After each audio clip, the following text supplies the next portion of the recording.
Entonces, si nos vamos a eso, desde el punto de vista práctico, como nosotros vamos a hablar muchas cosas de las hormonas, que son, cómo se clasifican, cómo funcionan, qué es un segundo mensajero, qué es un primer mensajero, cómo se regulan. Para llegar a un puntico que se llama técnicas de laboratorio para medir hormonas. Pero si nosotros no sabemos qué son las hormonas ni para qué sirven ni cómo funcionan, porque le pregunto, bueno, ¿y usted con las mide? ¿Cuál es el gol estándar del laboratorio para medir hormonas? ¿Cuál es la prueba que más sensibilidad tiene? ¿Cuál es la que más especificidad tiene? Me imagino que conocen el concepto de sensibilidad y especificidad de la prueba, ¿cierto? Ya lo vieron. Porque cuando uno va a escoger una técnica de laboratorio, lo que tiene que preguntarse es si lo que yo voy a medir es cierto, que lo que voy a medir para evaluar los casos positivos. O si lo que voy a medir se me interfiere con algunas cosas de la misma técnica que me permite registrar menos de lo que yo debo registrar. Yo digo, la prueba puede ser muy específica, pero sí. Pero bueno, vamos a mirar un poquito en lo que nos queda de este tiempo, hablar algo de las hormonas. Primero, clave, mensajeros químicos.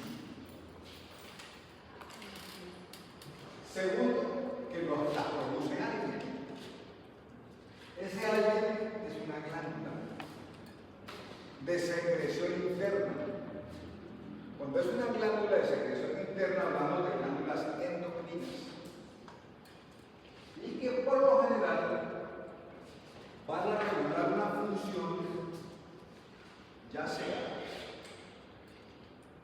en su propio sistema de secreción, ya sea en la vecindad o ya sea estática. ¿Sí? Es una señal que yo echo a la sangre. Y cuando la echo a la sangre, cuando la voy a sacar, puede hacer que dentro de la célula regule algunas cosas. Puede ser que en los alrededores de la célula regule otra, y puede ser que a distancia regule otra. ¿Sí? Entonces, todavía hablar de autocrino, de paracrino y de endocrino, dependiendo del sitio donde esa sustancia va a ejercer su acción. ¿Cierto? Entonces, en ese orden de ideas, por lo general, las endocrinas se van a un torrente circulatorio, llegan al torrente circulatorio, van a actuar sobre tejidos específicos, sobre órganos específicos, algunos tejidos llaman ya unos tejidos blancos ya destinados. Y miren ustedes por qué son importantes las hormonas. Para el crecimiento, el metabolismo, la reproducción, la homeostasis celular y en la respuesta al estrés. Para todo eso necesitan nosotros. Y cuando voy a hablar de insulina, ¿qué se le viene a la cabeza cuando están hechos para la insulina? Los niveles de azúcar en la sangre, ¿cierto? Si yo les digo a ustedes el cortisol, es una hormona del estrés. Si yo les digo a ustedes, ¿quién lo mantiene uno activo, alerta? ¿Quién lo mantiene uno pasmado, acelerado? Pues las hormonas tiroideas, son las que regulan el mínimo de un motor que puede ser el metabolismo basal nuestro. Pero nosotros vamos a decir que las hormonas, si bien es cierto que producen algo simple, el efecto lo van a tener a nivel local o a nivel general, y por lo general van a regular, van a condicionar cómo funciona la célula en todos estos procesos: división celular, procesamiento de nutrientes, replicación celular, equilibrio de membranas, respuestas ante la agresión o ante la amenaza que yo me defiendo, yo peleo, o hago lo mejor que puedo.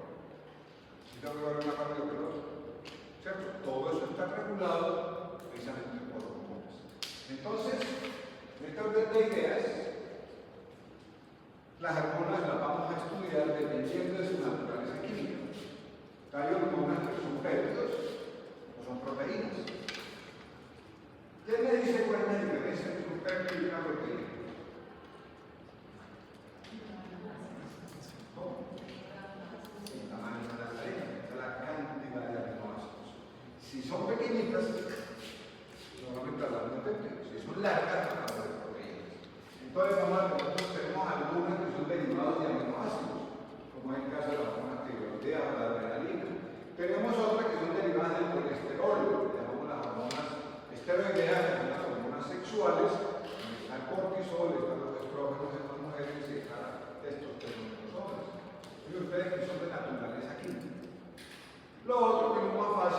es saber si son o no son solubles en agua. Le llamamos las hidrosolubles, por lo general la que tiene bien proteico, con reacción rápida, tienen un receptor de membrana con receptor de insulina, que es una hormona proteica, o las liposolubles que tienen acción a más largo plazo, por lo general trabajan en el núcleo de la célula, que van a tener unos receptores intracelulares que van a modular algunas funciones nucleares.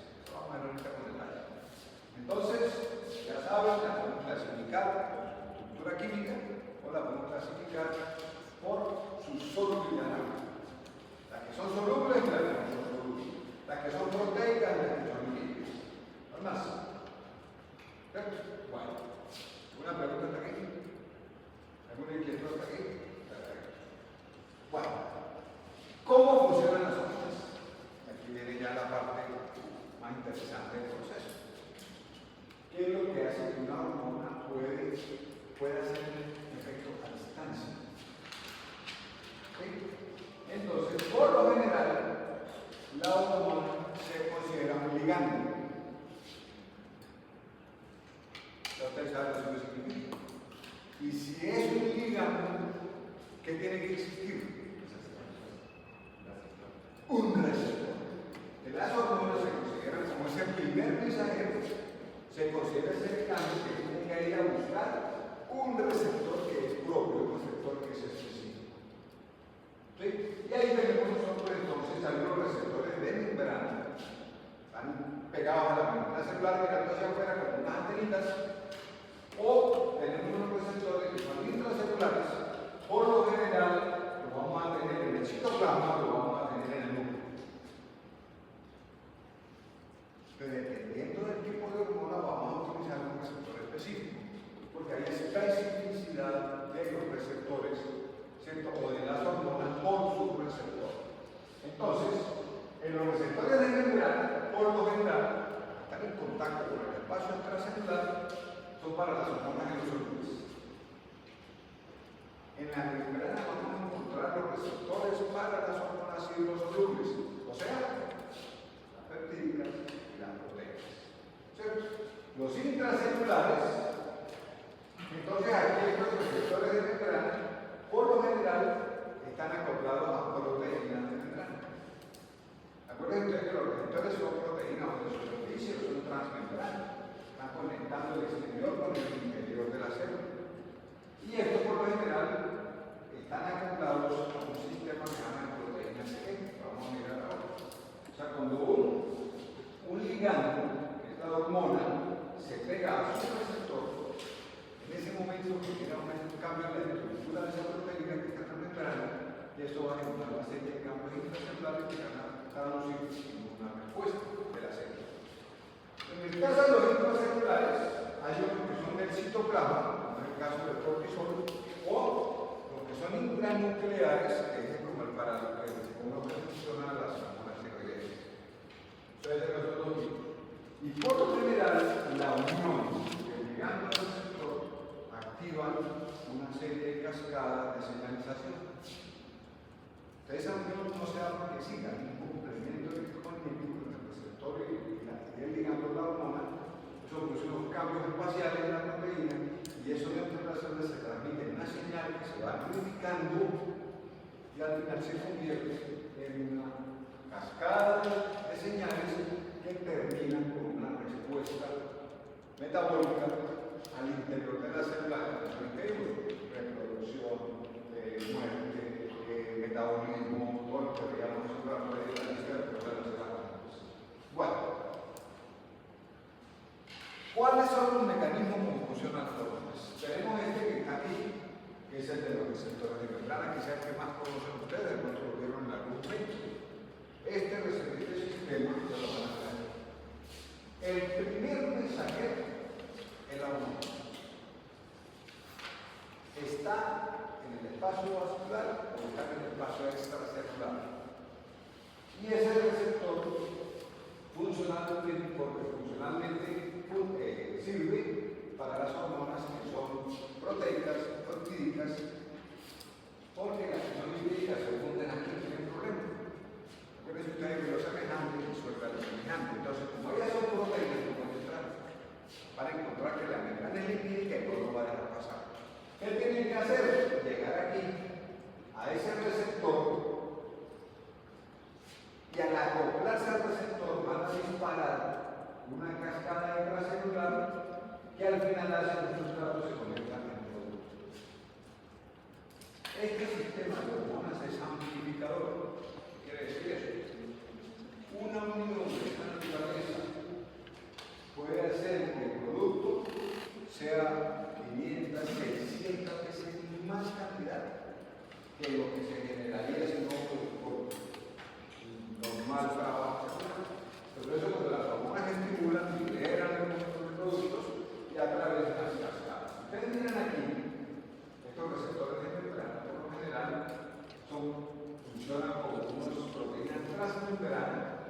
Esas proteínas transmembranas tampoco se acopla la hormona y sufre un cambio conformacional y hacen que esta actividad, que la proteína G, hace que el GTP se convierta, aquí se una unidad de GTP, y esta unidad activada activa una enzima que se llama la adenosina, y esta enzima lo que hace es el ATP convertirlo en el ATP cíclico. Y este ATP cíclico, que ya está en el citoplasma, se convierte en el amplificador de la señal, se convierte en el segundo mensajero intracelular, que ahorita vamos a mirar cómo funciona específicamente. Al final de hoy, el ATP cíclico activa unas enzimas, unas proteínas. Estas proteínas me activan unas enzimas de una ruta metabólica que están dormidas, y es un sustrato que está en el citoplasma y lo puedo convertir en un producto. ¿Sí? Entonces, lo que yo estoy haciendo aquí con una unidad, una señal que desencadena esta hormona, es amplificar una ruta metabólica interna para obtener un producto que va a estar muchas veces más, 100, 200 veces más concentrado que lo que había antes y que la célula no necesita en un momento determinado. Eso es lo que pasa con la insulina. ¿En qué momento se libera la insulina? ¿Cuál es el estímulo para liberar la insulina? ¿Qué es lo que hace que el páncreas secrete insulina?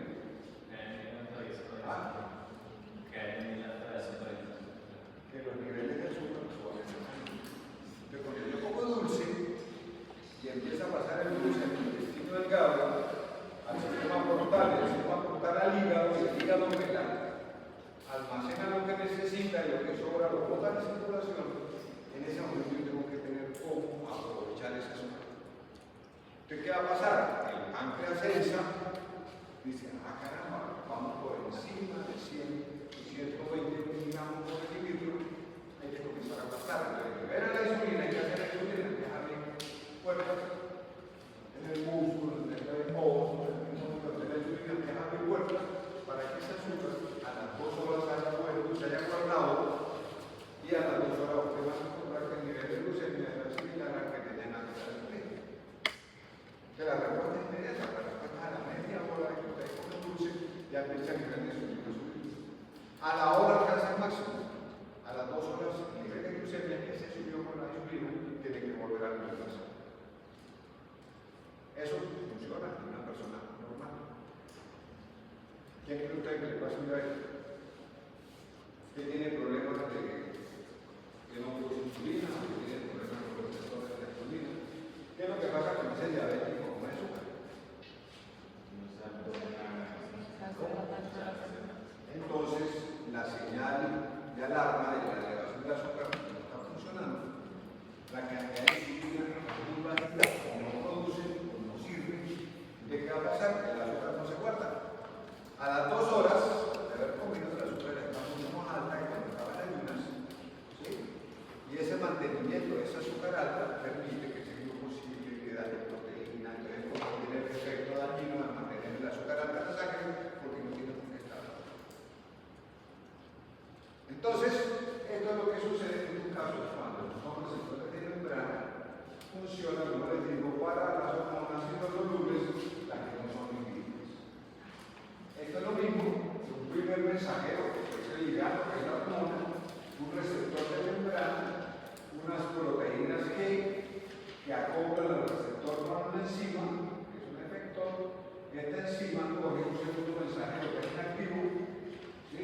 aquí y lo convierte en un mensajero activo que es el ADN cíclico. ¿Qué va a hacer? Va a favorecer que unas enzimas quinasas se activen, se fosforilen y empieza a ver toda la cascada de respuesta celular a poner esta armónica con los cambios estructurales para guardar o para degradar, y todo este fenómeno está sucediendo en el citoplasma. Todo esto que ustedes ven aquí para las hormonas hidrosolubles que utilizan el AMP cíclico como segundo mensajero y utilizan una hormona acoplada a una proteína G, son de trabajo citoplasmático. ¿Sí? Esto es la misma historia. Tenemos aquí un capilar, una hormona hidrosoluble, pasa al núcleo extracelular, hay un receptor de esa hormona, se acopla a una proteína G que se activa, la proteína G entonces activa la helicitasa coge el ATP, lo convierte en AMP cíclico, el AMP cíclico se va a una proteína quinasa que está inactivada y la activa, y esta proteína activada, la fosforilasa, va a comenzar a hacer todo un proceso, ¿cierto?, de activación de una proteína que va a ser el resultado de este estímulo humano.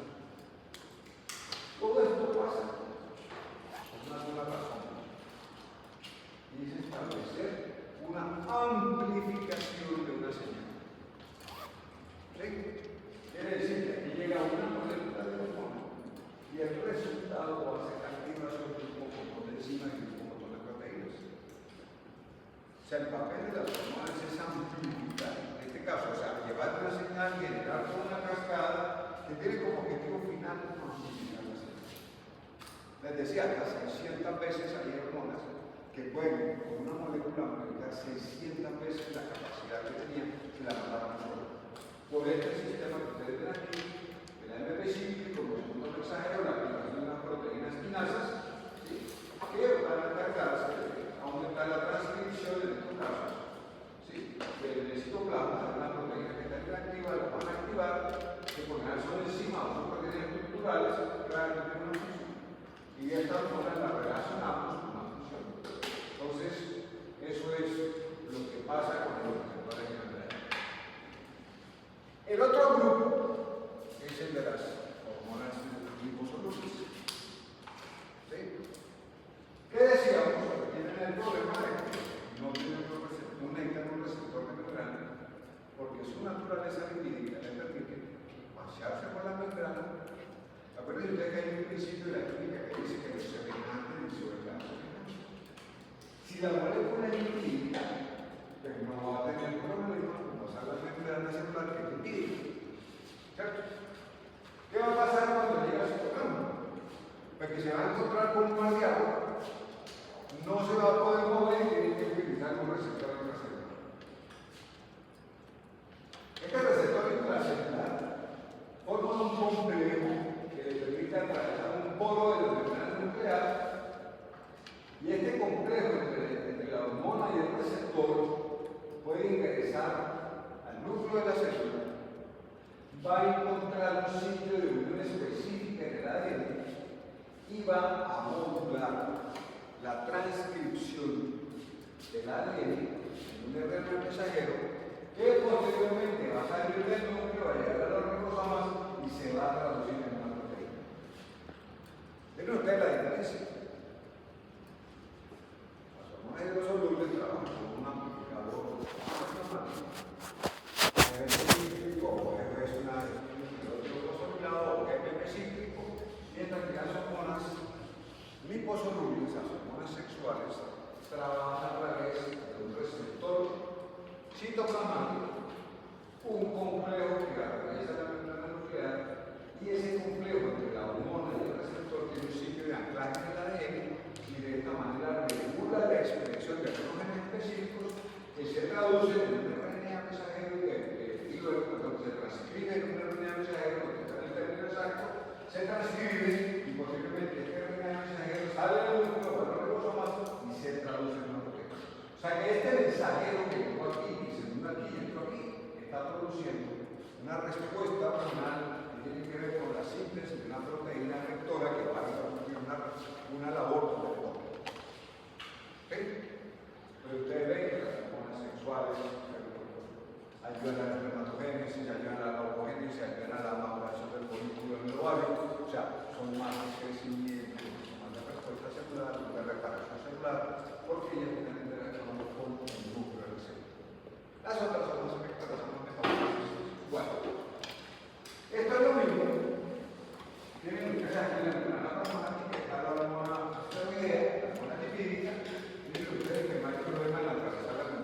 intracelular se encuentra con una proteína receptora, forman el complejo hormonal-receptor. Con este complejo atraviesan unos poros nucleares, se unen a unas zonas específicas del ADN, regulan la expresión de ese ADN, aumentan la transcripción del ADN y luego se traduce ese transcrito de ADN mensajero, se traduce en los ribosomas y el resultado final de esta señal es una proteína. Esa es la diferencia. En un lado, los receptores, las hormonas hidrosolubles, producen cascadas de activación de enzimas y producen un sustrato. El sustrato es un producto químico. Aquí, las hormonas intracelulares, las hormonas lipídicas, las hormonas liposolubles, por lo general producen una proteína. Y esta proteína tiene funciones intracelulares dependiendo de cuál sea el estímulo inicial de esta hormona. Si es cortisol, si es una hormona sexual masculina, si es una hormona sexual femenina, en fin, o una hormona tiroidea, que eso ahora ya son el grupo de las liposolubles. Pregunta con los receptores intracelulares, mecanismo de funcionamiento, ¿o queda claro? ¿Sí les queda claro? Vaya a una duda. Como locuras. Hablen ahora, pero para eso. ¿Ah? ¿Todo bien? Si les da sueño, me avisan. Para bailar aquí, ¿no? Esos tipos de funcionamiento también les permite viajar en un medio opuesto con el celular. Entonces, cuando ellas están viajando por la sangre, también tienen un tipo de complejo en la célula. Ellos tienen un transportador.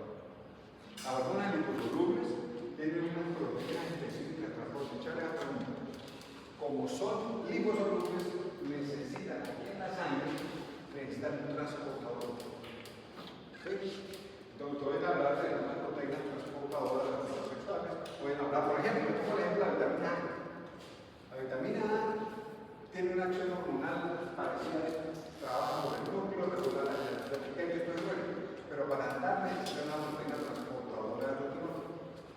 La vitamina D se comporta como una hormona de estas. Necesita una proteína transportadora de calciferol. O sea, todas estas proteínas van a tener un transportador de sangre. Perdón, todas estas hormonas van a tener un transportador proteico en sangre. Cosa que no pasa con las hidrosolubles que están en un medio de los refrigerantes y disuelven los refrigerantes. La insulina no es un receptor, las hormonas, lo otro que son los neurotransmisores, no necesitan receptores. El glucagón no necesita un transportador, son proteínas, son hidrosolubles. Esa hormona que es agua y sangre, no, esto es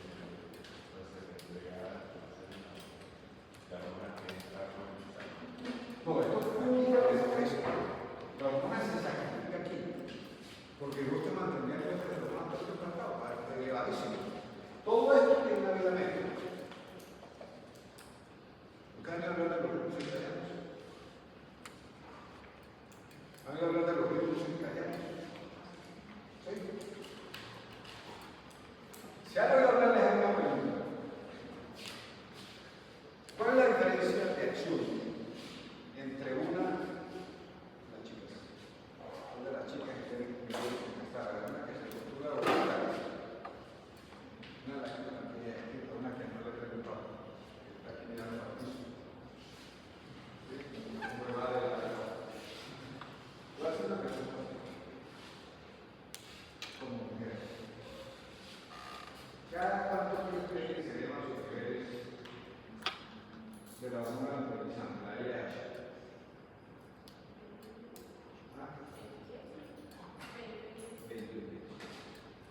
¿Cuándo cree usted que es el pico de la hormona luteinizante? ¿En qué momento sucede? El pico de LH. ¿En qué momento sucede? En su ciclo menstrual. No sabe. ¿Qué? Ok. También está mirando por todas partes. No pasa que lo voltear. Cuando yo le digo a usted que se coma un dulce, ¿al cuánto tiempo cree usted que la insulina que liberó su páncreas para poder desaparecer ese azúcar de la sangre se mantiene en la sangre? Cuando no lo responde a usted el tiempo de la pregunta que me hacen, el tiempo de las hormonas.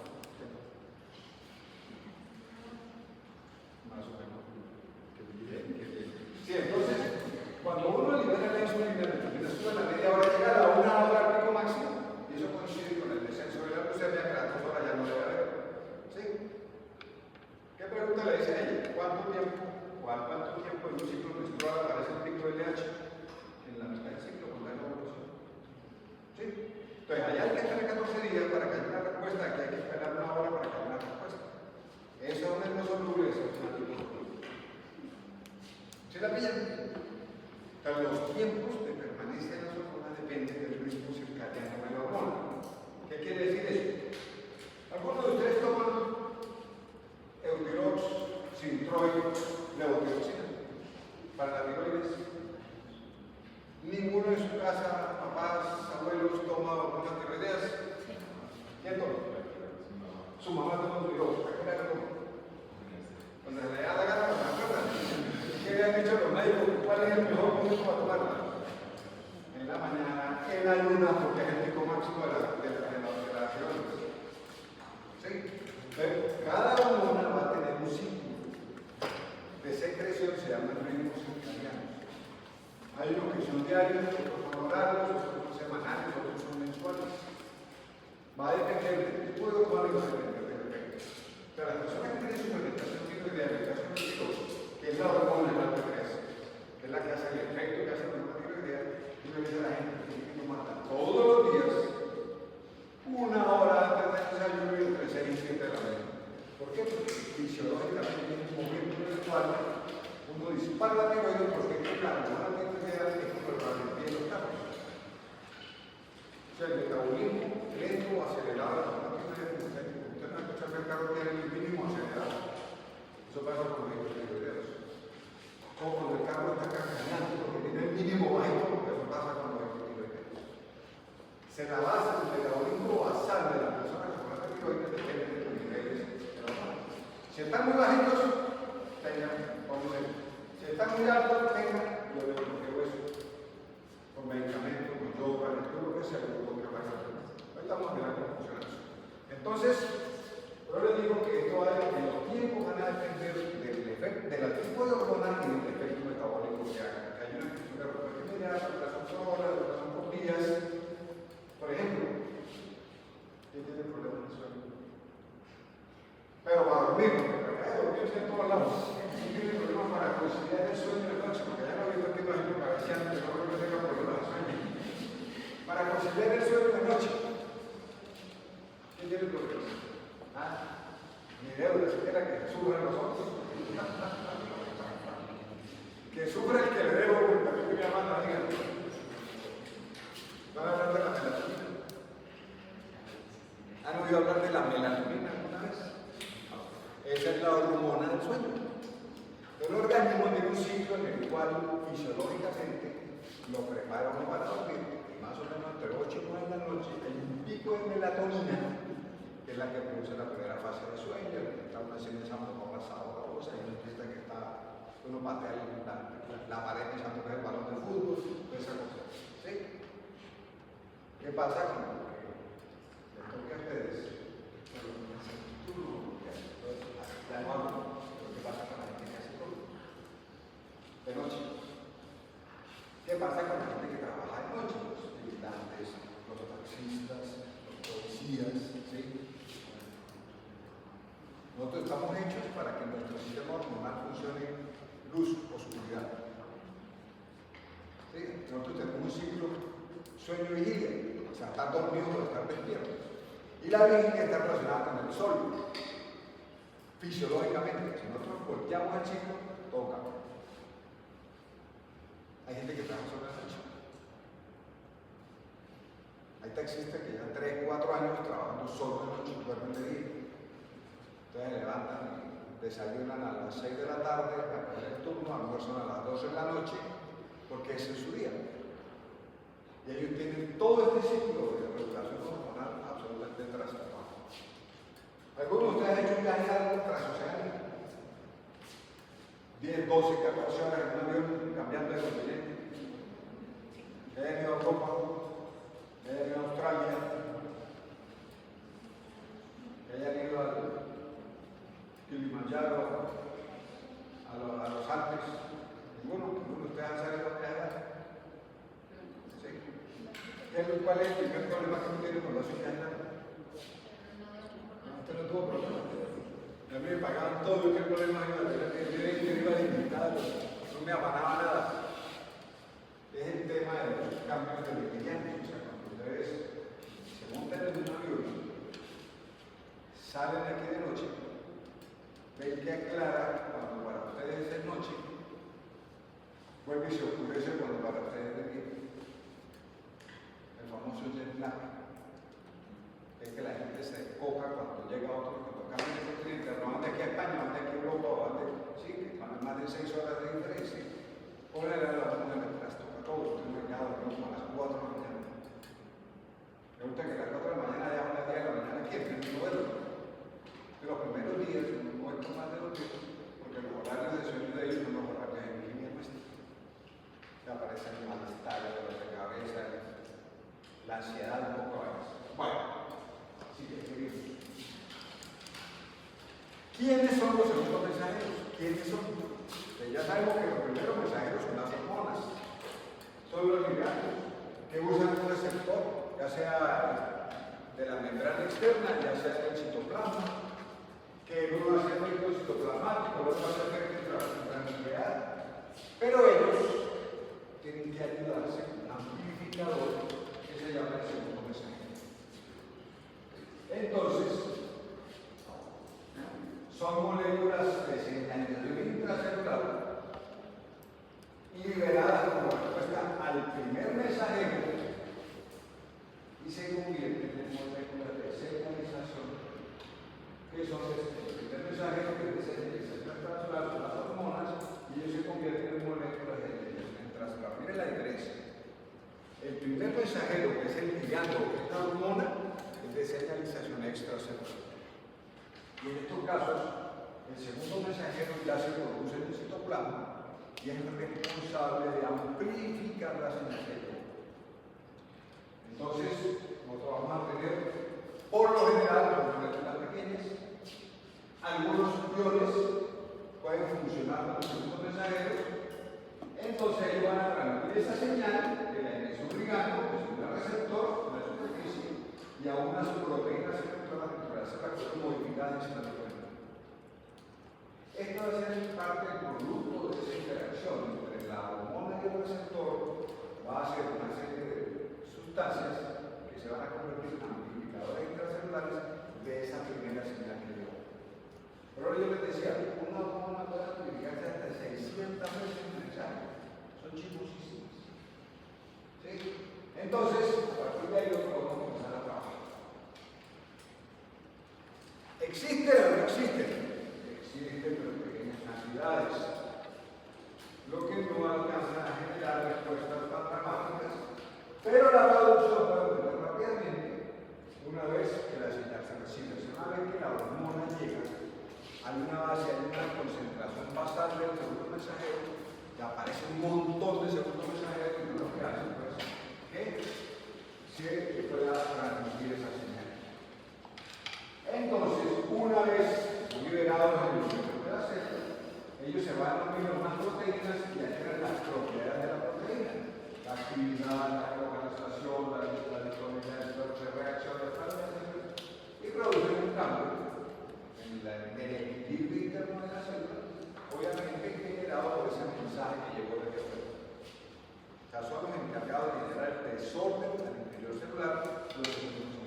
Son los encargados de amplificar esa señal que llegó a la hormona, al receptor, y se convirtió en una sustancia que vamos a amplificar, lo vamos a mirar cómo lo hace. Entonces, ¿quiénes son los primeros mensajeros? Un factor extracelular, una hormona, un neurotransmisor, aquí podemos decir la epinefrina, la hormona de crecimiento, la serotonina, todo esto puede funcionar como primer mensajero. O sea, activan la cascada, activan la respuesta intracelular. Y como segundos mensajeros, entonces ustedes van a encontrar algunos compuestos químicos, como es el caso de los nucleótidos cíclicos, hablamos del ARN cíclico y del NP cíclico, que son los que ustedes más ven. Por ahí dicen a uno, no, que es un efecto dado por una proteína dependiente del ARN cíclico, que es de lo que más oye, lo que más se escucha. También hay mensajeros que son lipídicos, y estos se producen en la membrana celular. Pues tenemos el diacilglicerol, que es una molécula de glicerol con dos ácidos grasos. Tenemos el inositol trifosfato, ustedes lo ven visto por ahí en algún lado. O tenemos el fosfatidilositol trifosfato, que es el 23. Estos son quizás los más importantes de los mensajeros de fibra. De amplificación de señales hormonales, el diacilglicerol, el IP3 y el PIP3. Son los más, quizás los más estudiados y los que más están relacionados con aumento de señales. Bueno, tenemos iones. Calcio y magnesio son los más importantes en el compartimiento dentro y fuera de la célula. Tenemos gases, tenemos radicales libres, como es el caso del óxido nítrico, como es el caso del monóxido de carbono, como es el caso del sulfuro de hidrógeno. Estos son los mensajeros iónicos o moleculares, por lo general, fosforilan proteínas, modulan la transcripción de los genes o afectan la actividad de los genes. Miren ustedes el resultado de la acción hormonal. Fosforilan proteínas y la pasan de inactivas a activas. Alteran la transcripción de un gen o disparan la actividad de enzima. Es el resultado final de ese efector después de que ha sucedido la cascada. Al final todo va a terminar aquí. Fosforilación de proteínas, cambio en la transcripción genética o en la actividad enzimática. Bueno. ¿Qué hacen los segundos mensajeros al fin cuando se elevan? ¿Cuál es el papel de los segundos mensajeros? Entonces ustedes lo ven ahí. Entonces esos segundos mensajeros van a estar, léame qué dice allá. ¿Cuál es el papel de los segundos mensajeros? Los segundos mensajeros pueden desencadenar múltiples funciones que incluyen... Claro, duro para que lo escuchen sus compañeros que ahí le dañé la conversación. Los segundos mensajeros pueden desencadenar ¿Qué múltiples significa funciones. cada una de esas cosas?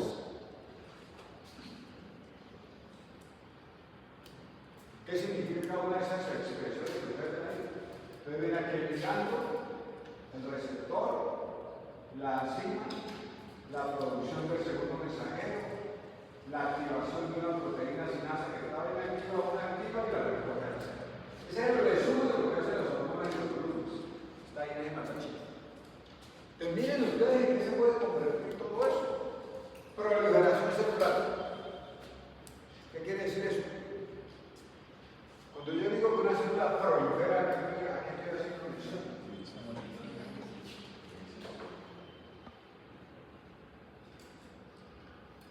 Son todos los polígonos. Aunque yo digo eso, eso quiere decir que yo digo que una célula prolifera, ¿qué? ¿Cómo así? Eso.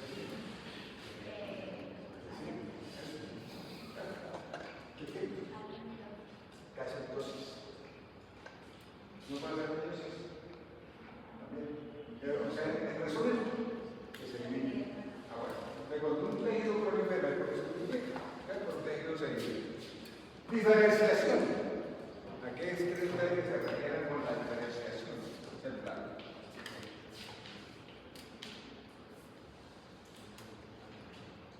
¿Esta palabra qué significa cuando hablamos de diferenciación celular?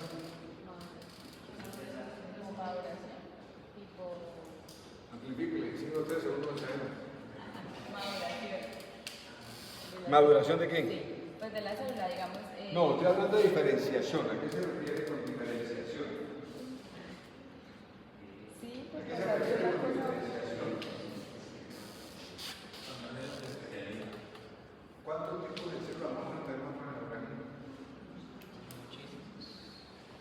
¿Cuántos tipos de células tenemos nosotros en el organismo? Tipos de células. ¿Cuántas creen? Muchas gracias.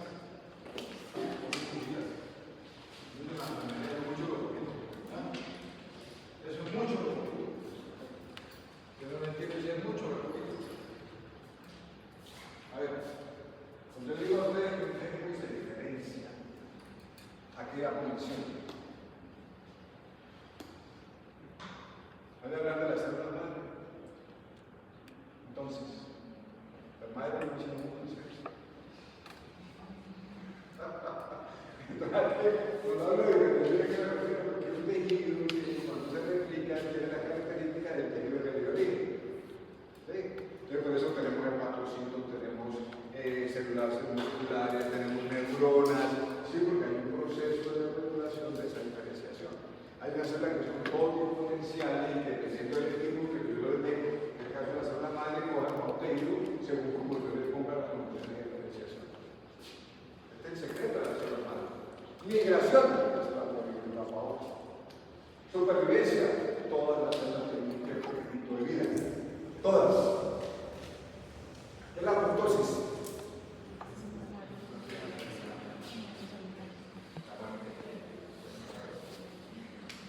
Entonces, esto es un fenómeno de que todas las células se programan para morirse. Esto se llama la muerte celular programada, en la cual todas las